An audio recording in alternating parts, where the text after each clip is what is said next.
Bapak Firman Sidik, MPDI, selaku dosen pengampu di mata kuliah Filsafat Pendidikan. Perkenalkan, nama saya Sri Safitriani Tino, saya perwakilan dari kelompok 6. Pada kesempatan ini, saya akan mempresentasikan sebuah materi yang berjudul Tinjauan Filsafat Pendidikan terhadap peserta didik. Definisi filsafat dan filsafat pendidikan. Menurut Wijatna, filsafat dapat dikatakan dengan suatu ilmu yang berusaha mencari sebab sedalam-dalamnya bagi segala sesuatu berdasarkan pikiran belakang. Filsafat itu adalah ingin mengetahui dari mana sesuatu, bagaimana sesuatu, dan apa sesuatu. Sementara ilmu hanya ingin tahu sebagaimana sesuatu itu.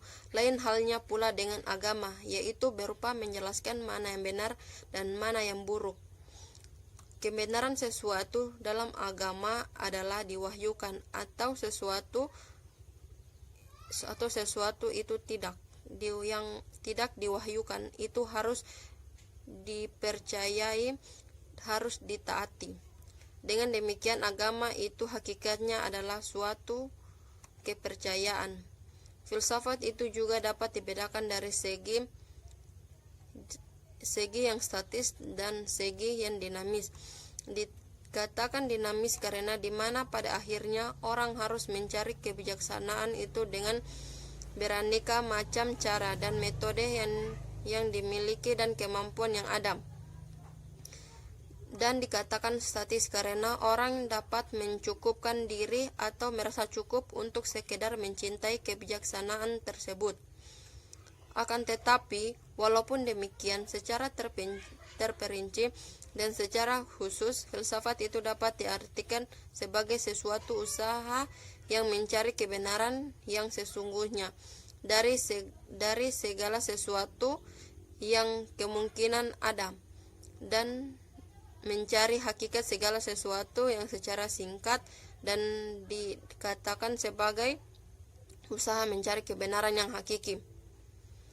Filsafat dan keseluruhan ilmu itu bertemu pada satu titik. Titik itu adalah semua yang ada dan yang mungkin ada. Yang dimaksud dengan objek materia, akan tetapi ilmu dan filsafat tetap berbeda, tidak sama.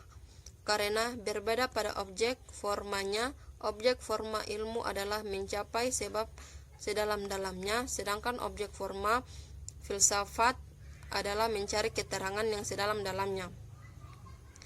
Sementara itu agama dikategorikan masuk ke dalam bagian dari filsafat, karena agama itu termasuk ke dalam golongan yang ada. Agama tidak perlu mengetahui sebab yang sedalam-dalamnya, akan tetapi perlu adalah mencari keterangan yang sedalam-dalamnya, karena keterangan itulah yang bisa membuat orang jadi tahu. Dari tahu itu pula orang akan mau mengajarkan apa yang diperintahkan oleh agama dan meninggalkan apa yang dilarang oleh agama, yang disebut dengan taat. Filsafat pendidikan merupakan ilmu yang mempelajari hakikat pelaksanaan dan pendidikan. Hakikat pendidik sebagai manusia yang memenuhi ilmu pengetahuan sudah barang tentu dan menjadi sebuah kewajiban baginya untuk mentransfer ilmu itu kepada orang lain yang kemaslahatan umat. Hakikat pendidik ditegaskan dalam Quran surat Al-A'la ayat 1-5 yang artinya, bacalah dengan menyebut nama Tuhanmu yang menciptakan. Dia telah menciptakan manusia dari segumpal darah. Bacalah, dan Tuhanmu lah yang maha pemurah yang mengajar manusia dengan perantara kalam. Dia mengajar kepada manusia apa yang tidak diketahuinya. Dalam Al-Quran, hakikat Allah Subhanahu wa Ta'ala, namun tidak berarti manusia di dunia tidak mempunyai tugas sebagai khalifah di muka bumi ini. Tugas manusia salah satunya adalah mengajarkan ilmu yang telah diperolehnya kepada orang lain. Dengan kata lain, dia adalah sebagai seorang guru. Seorang pendidik merupakan manusia pilihan yang bukan hanya memiliki kelebihan ilmu, pengetahuan, melainkan juga memiliki tanggung jawab yang berat dalam melakukan tugas dan fungsi sebagai pendidik yang harus menguasai ilmu dalam mengajar anak didiknya dengan cara yang profesional, sabar dan tertuju pada pencapaian keberhasilan di dunia dan akhirat. Seorang pendidik harus mencapai syarat-syarat sebagai berikut. 1. Beriman kepada Allah dan beramal saleh. 2. Menjalankan ibadah dan dengan taat. 3. Memiliki sifat pengabdian yang tinggi pada dunia pendidikan. 4. Ikhlas dan menjalankan tugas pendidikan. 5. Profesional dalam menjalankan tugasnya. 6. Menguasai ilmu yang diajarkan kepada anak didiknya.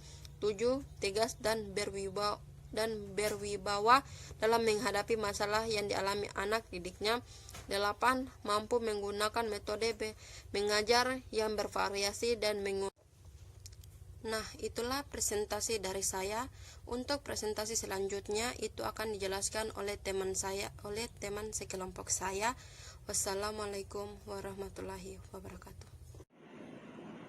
Assalamualaikum warahmatullahi wabarakatuh. Nama saya Nursanita Pomoato, kelompok 6. Saya akan melanjutkan pembahasan materi dari rekan saya yang bernama Safitri Tino. Langsung saja. Hakikat anak didik.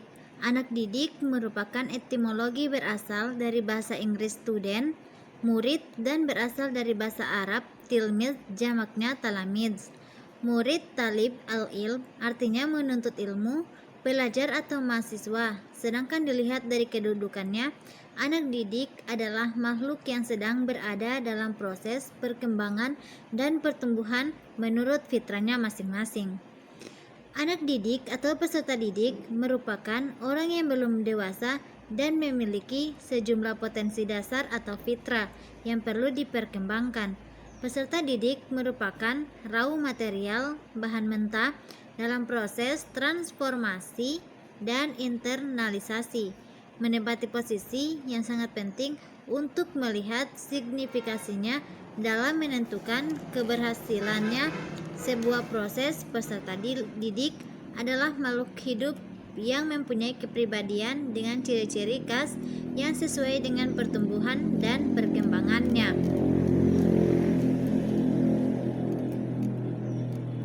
Adapun anak didik merupakan salah satu komponen dalam pendidikan. Tanpanya proses pendidikan tidak akan terlaksana. Anak didik merupakan subjek atau objek pendidikan yang memerlukan bimbingan orang lain untuk membantu mengarahkannya, mengembangkan potensi yang dimilikinya, serta membimbingnya menuju kedewasaan.